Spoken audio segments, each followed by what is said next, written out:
అందరికీ నమస్కారం.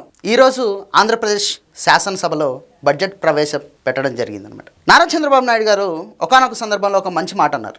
ఆయన ఏమంటారంటే, అణుబాంబు దాడిలో విధ్వంసమైనటువంటి హిరోషిమా నగరం ఏదైతే ఉందో అదే లేచి ఆర్థికంగా నిలబడగాలేంది. గత 5 సంవత్సరాల జగన్మోహన్ రెడ్డి పాలనలో ఆర్థిక విధ్వంసానికి గురైనటువంటి ఆంధ్రప్రదేశ్ని మనం లేపి నిలబెట్టలేమా అని చెప్పేసి ఆయన చెప్పడం జరిగింది. ఈరోజు బడ్జెట్ కనుక చూస్తే ఆయన మాటలని స్ఫూర్తిగా తీసుకొని ఆర్థిక శాఖ మంత్రి పయ్యావుల కేశవ్ గారు బడ్జెట్ని ప్రిపేర్ చేసినట్లు అనిపిస్తూ ఉంది. ఆంధ్రప్రదేశ్ రాష్ట్ర బడ్జెట్ ఒకవైపు అభివృద్ధి, మరొక వైపు సంక్షేమం, ఈ రెండింటిని బ్యాలెన్స్ చేసే విధంగా రూపొందించబడింది. అందులో ప్రధానంగా ఏవైతే సంక్షేమ పథకాలు 2024లో చంద్రబాబు నాయుడు గారు చెప్పడం జరిగిందో ఆ సంక్షేమ పథకాలకు నిధులు ఈ విధంగా కేటాయించారు. మొదటగా నారా చంద్రబాబు నాయుడు గారు చాలా స్పష్టంగా నిన్నటి అసెంబ్లీ సమావేశాల్లో తల్లికి వందనం పథకం ఏదైతే ప్రతి ఇంట్లోని పిల్లలు చదువుకునే వాళ్ళు ఎంతమంది ఉంటే అంతమందికి కూడా 15,000 రూపాయలు ఇస్తామని చెప్పారో దానికే ఈరోజు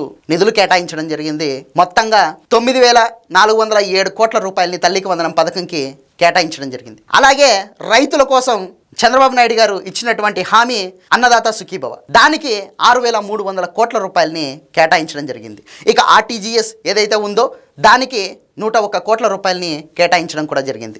ఇక ప్రతి నెల వృద్ధులకు ఇచ్చేటటువంటి సామాజిక పెన్షన్ దానికోసం 27,518 కోట్లని కేటాయించడం జరిగిందనమాట. ఇక మీరు కనుక చూసుకుంటే మత్స్యకార భరోసా కోసం అని చెప్పేసి 450 కోట్ల రూపాయలు కేటాయించారు. స్వచ్ఛాంధ్ర మిషన్ కోసం అని చెప్పేసి 820 కోట్ల రూపాయలని కేటాయించడం జరిగింది. ఇక దీపం 2.0 ఏదైతే ఉచిత సిలిండర్ పథకం ఉందో దానికి రెండో విడతగా 601 కోట్ల రూపాయలని కేటాయించడం కూడా జరిగింది.